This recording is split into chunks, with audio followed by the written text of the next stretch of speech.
Хэн нэгний гаргасан ганцхан шийдвэр, энгийн мэд тайван өдөр, хоромхон хугацаанд оронгоороо өөрчлөгдөж болдог. Согтуугаар жолоо барьсан эмэгтэй, түлшин дууссан онгоц, барьцаалагдаж амиа алдсан хосууд, гэр бүлийн хүчирхийлэлд өртсөн эмэгтэй, эсвэл гэнэт алга болсон бүсгүй. Өнөөдөр бид эдгээр нууцлагдмал бодит түүхүүдийг хамтдаа үзэх болно. Сайн байцгаана уу сонсогчдоо. Today's Crime суугтаа тавтай морил.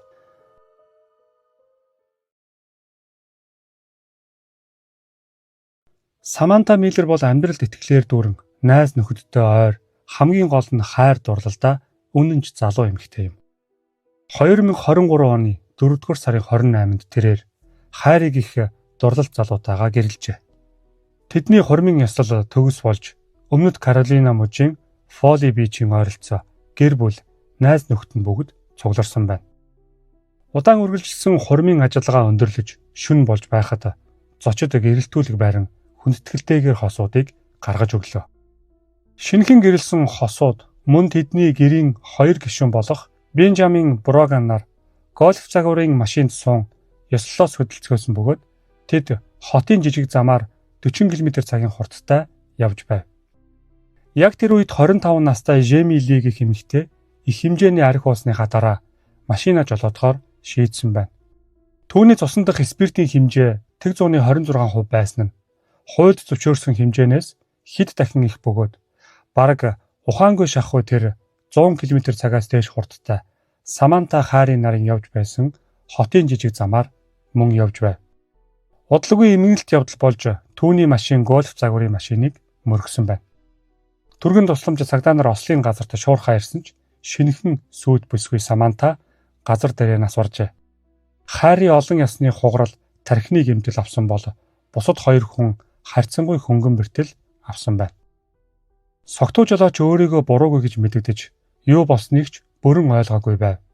Хожим нь тэр хэрэг болсон шөнө баар хисэж явсан тогтоогдсон ч цагдаад зөвхөн 2 хундгыг уулсан гэж мэдүүлжээ. Цочролд орсон Хари эмнэлгийн орноос эхнэрийнхээ оршуулгыг зохион байгуулахад хүрсэн байна. Ердөө хэдхэн цагийн өмнө тэд гэрлэж аз жаргалтай байсан юм. 2024 оны 12 дугаар сард Жеми Лид шүүхээс согтуугаар жолоо барьж хүнд гэмтэл учруулсан 2 хэрэгт 15 жил, мөн хүний амьд хүрсэн гэмт хэрэгт 10 жилийн ял авч нийт түүнд 25 жилийн хорих ял оноосон байна. Шүүх хурал дээр тэрээр хохирогчдын гэр бүлийнхнээс уучлалт гуйгаад тухайн үед архийг хэтрүүлэн хэрэгэлсэн, дондох байдалд байсан гэдгээ хүлээн зөвшөөрсөн байна. Тэр өөрийн буруугаа хүлээж шүүхээс өршөөл хүсээд согтуугаар жолоо барих нь хэр их аюултай болохыг сануулan сургамж болоосаа гэж хүсэж байгаагаа хэлжээ. 2023 оны 4-р сарын 28-ны шөнө би архи ууж жолоо барих шийдвэр гаргасан. Үүний улмаас Саманта Миллер амиа алдсан. Энэ бол миний амьдралдаа гаргасан хамгийн аимшигтай шийдвэр гэж хэлсэн байна. Харин Хари шүүх хурал дээр эхнэрээ алдсан тэр шөнийг байнга боддог гэдгээ хэлж төвчээртэйгээр хамгийн сүүлийн дурсамжаа хуваалцсан байна. Эхнэр маань тэр шөнийг битгий дуусаасаа гэж надад хэлсэн. Би түүний духан дээр үнссэн. Харин дараа нь санаж байгаа зүйл гэвэл би эмнэлэгт сэрсэн. Тэнд ээжигээ хурмын ёслол дээр өмсөж байсан даашинцтайгаа байгааг нь хараад тэр үед юу болсныг ойлгосон. Би Саманта хаан байна гэж асуусан ч түүнийг аль хэдийн байхгүй болсон гэдгийг надад хэлсэн. Хэрвээ би тэр шөнө хамт өгсөн бол Саманта ганцаараа үлдэхгүй байх байсан гэжээ. Хари буруутай жолоочийн эсрэг шүүхэд нэхэмжлэл гаргаж 1.3 сая $1 нөхөн төлбөр авчээ. Энэ мөнгийг осолд оролцсон машиныг түрээсэлсэн компани болон тухайн шөнө согтуу хүнд үргэлжлүүлэн архиар үйлчилсэн баарнууд төлсөн байна. Харамсалтай нь шүүхийн дараа нөхөн төлбөр авснаас хойш Хари болон Самантагийн ээжийн хооронд маргаан үүсэж өв хөрөнгөний асуудлаар зөрчилдөх болсон байна. 2016 оны 11-р сарын 28-нд Бразилийн хөл бөмбөгийн дээд лигийн 9-р байранд эрэмлэгддэг Шапекоинсе баг Колумбийн Медеин хот руу нисгээр болжээ. Тэд Латин Америкийн клубүүдийн 2 дахь том тэмцээн болох Копа Судамериканагийн финалийн эхний тоглолтод Атлетико Насионал багтай тоглох ёстой байсан юм.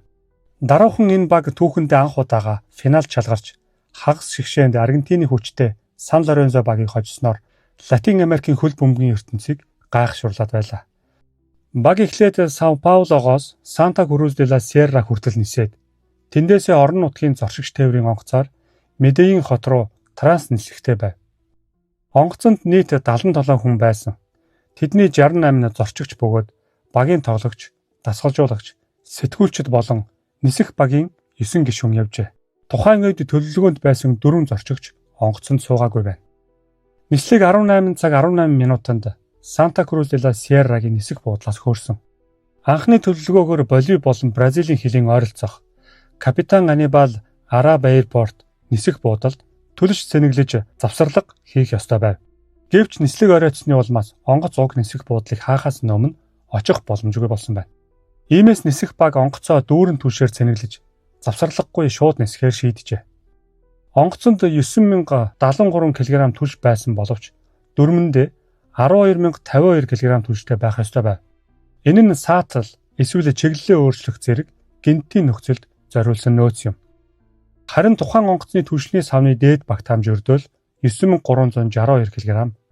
21 цаг 16 минут орчимд зорьсон газраас 333 км зайд байх үед нисгэгчийн бүхээгт түлш багассан тухай анхааруулга тохио ассан байна. Тухайн үед онгоц Колумбиагийн нийслэл Боготагаас ердөө 142 км-ийн зайд байжээ. Тэнд яаралтай бууж түлш авах бүрэн боломж байсан ч нисэх баг чиглэлээ өөрчлөх ямар ч арга хэмжээ аваагүй. Мөн агаарын хөдөлгөөний хянагчид энэ талаар мэдэгдээгүй байна. Үүний дараа онгоц нислэгээ үргэлжлүүлж 21 цаг 30 минутад Медеин буюу очих хот руугаа бууж эхэлсэн байна. Агаарын хөдөлгөөний хяналтын алба онгоцонд шууд буухгүй хүлээхийг шаарджээ. Учир нь өөр онгоцнууд буух дараалал хүлээж байсан юм. Ингэснээр онгоц дахин 100 км орчим нисэх шаардлагатай болсон байна. 21 цаг 49 минут нисэх баг түлшний асуудлын улмаас буух дараалалд давуу ирэх хүссэн боловч ойролцоогоор 7 минутын дараа буух зөвшөөрөл өгнө гэж хариу иржээ. 21 цаг 52 минут. Өөрөөр хэлбэл түлш багассан тухай анхааруулга авсан цагаас хойш 36 минутын дараа нисэх баг эцэст нь онцгой байдал зарлаж яаралтай буух зөвшөөрөл дахин хүссэн байна. 21 цаг 53 минут. Баруун жигүүрийн 3 болон 4-р хөдөлгөөрүүдийн түлш дууссаны улмаас унтарч түүнээс 2 минутын дараа 1 болон 2-р хөдөлгөөрүүд ч мөн адил унтарсан байна. 21 цаг 57 минут. Онгоцны ахлах нисгэгч бүрэн цахилгаан тасарсан түлшгүй болж онцгой байдал зарласнаа мэдэгдсэн бөгөөд онгоц радарын дэлгэцнээс алга болжээ. 1 минутын дараа тэд буухыг дахин хүсэж 900 фут хүртэл буусан нь тухайн бүсийн хамгийн бага зөвшөөрөгдөх өндрөөс ойролцоогоор 100 футээр доогуур байв. 21 цаг 59 минут. Онгоц 2600 метрийн өндөрт уулын хяр мөргсөн байна. Онгоцны арын хэсэг хярын өмнөд хэсэгт унж, харин их биеийн болон нисгэгчийн бүхээг уулын хойд налуу хэсэгт унжээ. Колумбиа Air Force-ийн нисдэг дэргэнүүд өтгөн манангийн улмаас ослын газар руу хүрч чадаагүй бөгөөд аврагчид 2 цагийн дараа ирж онгоцны хилтерхийг ойролцоогоор 100 метрийн радиуст олсон байна. Ослоос 7 хүн амьд үлдсэн ч тэдний нэг нь эмнэлэгт хүргэгдэх замдаа нас баржээ. Амьд үлдэхсдийн дунд 3 хөл бөмбөгчин байсан бөгөөд тэдний нэг нь баруун хөлөө тайруулсан байна. Мөн нэг сэтгүүлч 2 нисэх багийн гишүүн амьд үлджээ. Ослоос амьд үлдсэн Эрвин хамгийн түрүүнд аврагчдад мэдээлсэн. Тэр амьд гарснаа азтай зүйл биш, харин ослын үед аюулгүй байрлал авч чадсантай холбоотой гэж хэлсэн байна. Харин ихэнх хүмүүс сандарч босоод орилж байсан гэж ярьжээ. Албан ёсоор ослын улмаас 71 хүн нас барсан гэж тогтоогдсон байна. Мөрдөн шалгалтаар ослын шалтгаан нь нислэгийн буруу төлөвлөлтөөс үүдэлтэй түлшний дутагдал мөн нисгэгчдийн буруу шийдвэрүүд байсан нь тогтоогдсон юм. Энэхүү эмгэнэлт явдал нь Бразил улсыг гашуудуулж дэлхийн нийтийг цочроосон юм. Хэдэн сарын дараа Өмнөд Америкийн хөл бөмбөгийн холбоо 2016 оны Копа Судамериканыгийн аваргаар Шапиаконсе багийг зарласан бөгөөд үүнтэй холбоотой бүх спорт санхүүгийн эрхийг олгожээ. Ослоос хойш клубын удирдлагууд бусад багуудаас зээлээр тоглогч авч багаа дахин бүрдүүлсэн. Үүний дараа тус баг Бразилийн 2 дугаар дивизион болох Série B-д дахин тоглож байгаад тэд 2025 онд дэвшиж дээд лигт буцаж орсон байна. Дубай, тэнгэр багандсан барилгууд, шампань дарс, хувийн үйлчлэгүүд, криптовалют, асар их хөрөнгө, Оросын тэр бомтонгууд. Гэвч энэхүү гялалтсан өнгө Instagram дээрх инээмсэглсэн зурагны цаана урвалт, нууцлаг алга бололт, аллагуудаар дүүрэн аимшигтай үнэн нуугдаж байдаг. Энэ ертөнцид бүхнийг мөнгөөр худалдаж авч болдог учраас заримдаа хүний аим хүртэл үн хүрдэг байна. Харамсалтай нь энэ бол Роман Ана нарын эмгэнэлт хувь тавилан юм. Роман Ана 2 17 жилийн хамтын тансаг амьдралыг өрнүүлж байгаа. Тэд 2025 онд 2 хүүхдийн хамт Дубайд сайхан амьдарч байлаа. Роман бол Санкт Петербургээс гаралтай. Криптовалют болон мэдээллийн технологийн салбарт амжилттай бизнес эрхлэгчдийн дүр төрхийг бүрдүүлсэн мультимиллионер бөгөөд харин түүний эхнэр Ана Оросын телевизийн сэтгүүлч байсан юм. Гэтэл 2020 онд Роман 4 сая долларын залилангийн хэрэгээр 6 жилийн хорих ял авч харин 2023 онд хугацаанаас өмнө суллагдсан байна. Гэсэн ч энэ нь түүнийг зогсоосонгүй. Тэр Украины програм хөгжүүлэгчдээр Fintopia гэх крипто шилжүүлэхийн апп хийлгэж 2023 онд Орос, Хятад, ойрхон орнуудын хөрөнгө оруулагчдаас ойролцоогоор 500 сая доллар татсан байна. Удалгүй хөрөнгө оруулагчид мөнгөө буцаан авч чадахгүй болж сайт завсартай гэсэн шалтгаанаар хаагдаж хөгжүүлэгчид цалингаач авч чадаагүй байна. Ингээд Роман дахин залилангийн хэрэгтэн болсон юм. Гэсэн хэдий ч хосууд тансаг амьдралаа нуусангүй. Итали дахь аялал, дарвуулт зав, хувийн онгоц тэд Дубайд барагдшгүй мэд амьдарч байв. 2025 оны 10 дугаар сарын 2-нд тэд хөрөнгө оруулагчдын уулзалтанд оролцохоор Хаата дахь аялал жуулчлалын орчинд очжээ. Жолооч нь тэднийг нэг зогсоол дээр буулгаад өөр машин ирж авсан байна. Хэдэн цагийн дараа тэдний ар гэрийнхэн Романы утаснаас нэг ижил мессеж хүлээн авчээ. Би Оманы хил дээр ууланд гацсан байна. Надад яаралтай 200 мянган ам доллар шилжүүл. Удалгүй цагдаа нар тэднийг эрен хаах ажиллагаа эхлүүлж утасны дохион эхлээд Хаата, дараа нь Оман, эцэст нь Өмнөд Африкийн Кемп Таун руу шилжсэнийг тогтоосон ч 10 дугаар сарын 4-нд бүр мөсөн алгуулсан байна. Харамсалтай нь цагдаа нар 11 дугаар сарын 11-нд цөлөөс 2 хүний цогцсон олсон нь Роман Ана байв. Тэдний цогцсыг мөчлөөд гялгар ууданд хийж бетононд цутгасан байжээ. Мөн ДНХ-гийн уул мөрийг арилгахын тулд химийн бодис ашигласан байв. Мөрдөн байцаалтаар 10 дугаар сарын 2-нд тэднийг хуурамч уулзалтанд урьж түрээсийн виллад аваачин крипто хэтвчийн нууц үгийг авахын тулд тэднийг тамалсан тогтоогджээ. Гэвч данснууд хоосон байсныг мэдээд байдал хяналтаас гарсан байна. Роман тэр үед л ойр дотны хүмүүсээс мөнгө гуйсан мессеж илгээсэн бололтой. Гэвч мөнгө цуглараагүй тул барьцаалагчид тэднийг хутгалж алсан байна. Дараа нь тэд нотлох баримтыг устгаж утаснуудыг өөр улс руу явуулан хуурамч мөрүүлдэж. Мөрдөн шалгалтаар энэ хэргийг Оросын иргэд зохион байгуулсан тогтоогдсон. Тэдний дунд хуучин цагдаа байсан Константин, Юрий, мөн Владимир гэх этгээдүүд байжээ. Нийт 7 хүн баригдсан бөгөөд аллага, зарим нь мөнгө угаах хэрэгт сэжиглэгдсэн байна. Сэжигтэнгүүдийн зарим нь хуурамч аппликейшнд хөрөнгө оруулсан бөгөөд энэ хэрэг нь алдсан мөнгөө буцаан авах гэсэн оролдлого байсан гэж үзэж байна. Харамсалтай нь хосууд ардаа 2 балчир хүүхдээ өнчрүүлж үлдээсэн бөгөөд эмээ өвөө насран хамгаалж хайраар өсгөж байгааж.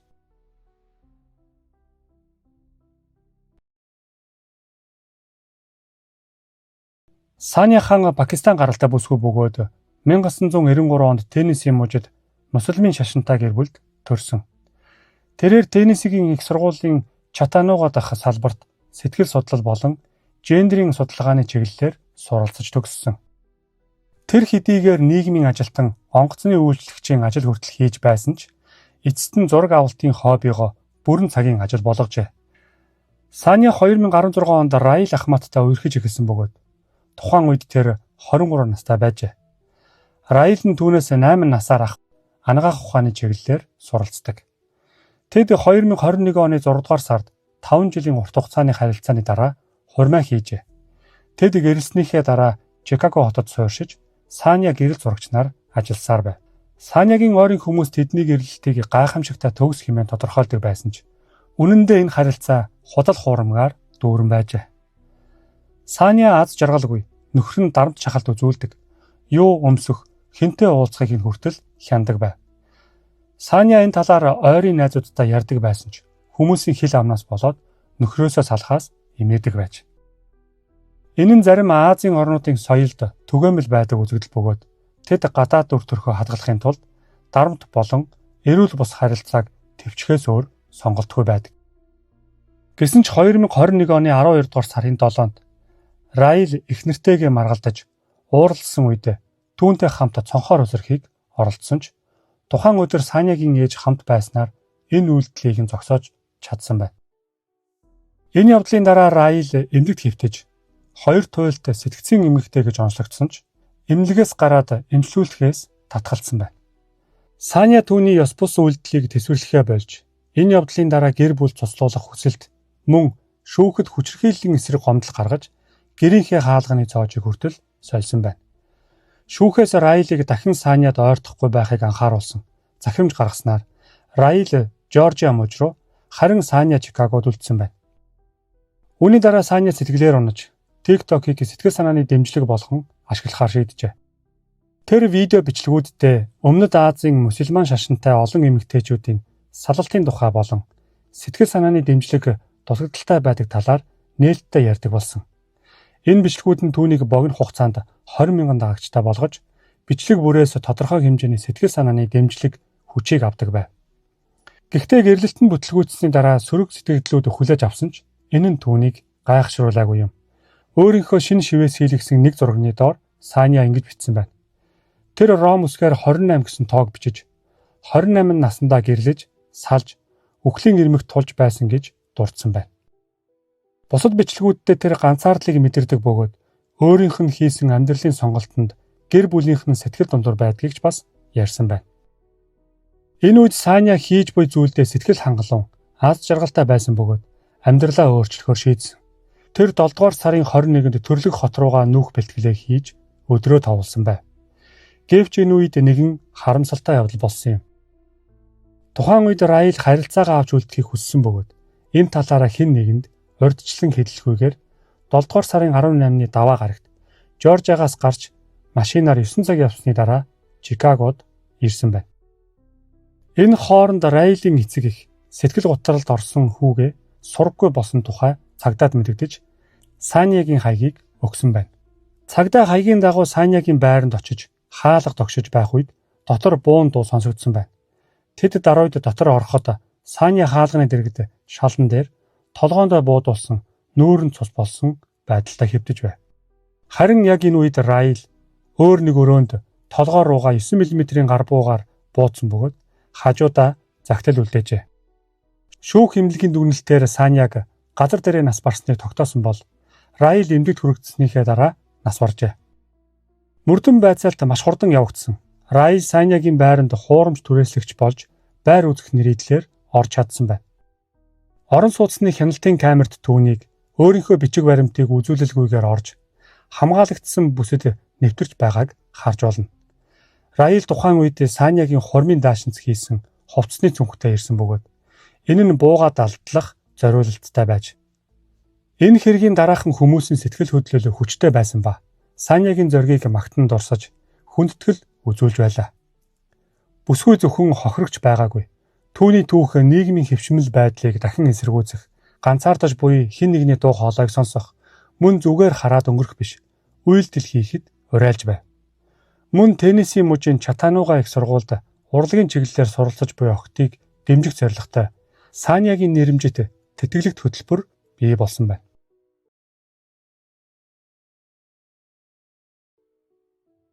«28 настай Лорена Моралес Мексикийн Гуанахуато мужийн Леон хотод хүнсний дэлгүүрт ажилладаг бөгөөд тэр даруухан, ээлдэг, олон хүний хайр хүндэтгэлийг татсан залуухан эмэгтэй юм. 2025 оны 5 дугаар сарын 22-нд Лорена өдөр бүрийн адилаар ажилдаа явсан. Гэвч ажлын цаг нь дуусч орой болоход тэр гэртээ ирсэнгүй. Утсандаа ч хариу өгөхгүй байсанд ойрын хүмүүсийнх нь санаа зовж эхэлжээ. Түүнд ямар нэгэн ноцтой зүйл тохиолдсон тодорхой болсон бөгөөд гэр бүлийнх нь Лоренаг алга болсон тухай цаг алдалгүй цагдаад мэдэгдсэн байна. Тэр алга болох үедээ цагаан футболк, цэнхэр джинс, свитерэн цамц болон саарал бүүз өмссөн байжээ. Харамсалтай нь Мексикт хүн алга болох явдал маш түгээмэл тохиолддог бөгөөд цагдаагийн зүгээс журмын дагуу эмэгтэй хүн алга болсон тухай бүртгэж эрен хаах ажиллагааг эхлүүлсэн байна. Лоренаг алга болсноос хойш хэдэн өдөр өнгөрсөн ч түүний талаар ямар ч сураг гарсангүй. Энэ үед гэр бүл ойрын хүмүүс нь Лоренагийн хуучин даргаыг сэжиглэх болсон бөгөөд түүнийг Хуан Антонио гэдэг. Лорена өмнө нь хэдэн сарын туршид түргэн хоолны газар ажилладаг байж Хуан Антонио энэ газрыг хариуцдаг байсан бөгөөд тэр токсик зан араншинтай Лоренаг байнга дарамтлах хянах хандлагатай байсан. Үүнээс залхсан тэр ажлаасаа гарсан боловч харамсалтай нь тэд нэг орон сууцны цогцлборт амьдардаг байж. Хэд хоногийн дараа нийгмийн сүлжээгээр хачирхалтай нэгэн видео тархаж эхэлсэн. Лоренагийн гэр бүлийнхэн тухайн хяналтын камерын бичлэгийг олж нийтэлжээ. Энэхүү видео нь Valle del Campestre дүүргийн орон сууцны цогцлборын бичлэг бөгөөд Лоренагийн хуучин дарга болох Хуан Антонио нэгэн том оролттой зүйл авч явж байгааг харж байна. Тухайн бичлэг нь 5 дугаар сарын 22-ны өглөөний 9 цагийнх бөгөөд сайтар харвал энэ нь цогцос мэд харагдаж байна. Энэ бичлэгээс хойш тодруулбал 18 цаг 2 минутын үед байрны гадаах камерт Хуан Антонио том чемодан барьсан орон сууцны шатаар бууж машинда ачиж буун бичигдсэн байна. Энэ бичлэгүүдийн дараа хүмүүсийн дунд Хуан Антониог цогцос тээвэрлэж яваа юм биш үү гэх таамаглал гарчээ. Эдгээр бичлэгүүд нийтлэгдсэний дараа гэр бүлийнх нь Хуан Антониотой нүүр тулж уулзахаар очсон ч цагдаад мэдэгдсэн байна. Үүний дараа буюу 6 дугаар сарын 3-нд цагдаагийнхан Хуан Антониог баривчилж түүнийг Лоренагийн хэрэгт сэжиглэж байцаахад тэр богино хугацаанд хэрэгээ хүлээж үнэнгээ хэлсэн байна. Тэр хохирогчийн цогцсыг хаана байгааг зааж хэдэн цагийн дараа цагдаа нар чемоданд хийсэн Лоренагийн цогцсыг Сан Филиппе хотын хаяггүй орхигдсон газраас олсон байна. Үүний дараа нийгмийн сүлжээгээр хүчтэй хөдөлгөөн үүсч эсэргүүцлийн жагсаал зохион байгуулагдсан бөгөөд олон хүн оролцжээ. Энэ нь Мексикт том аюул тулгараад байгааг сануулж байгааж. За энд хүрээд энэ удаагийн босон явдлын ээлжид дугаар өндөрлөж байна. Сувгаа дэмжээд лайк, subscribe дараад бичлэгээ босодтойгоо хуваалцаарай. Дараагийн дугаараар дахин уулзтлаа. Түр баяртай. Үзсэнд баярлалаа.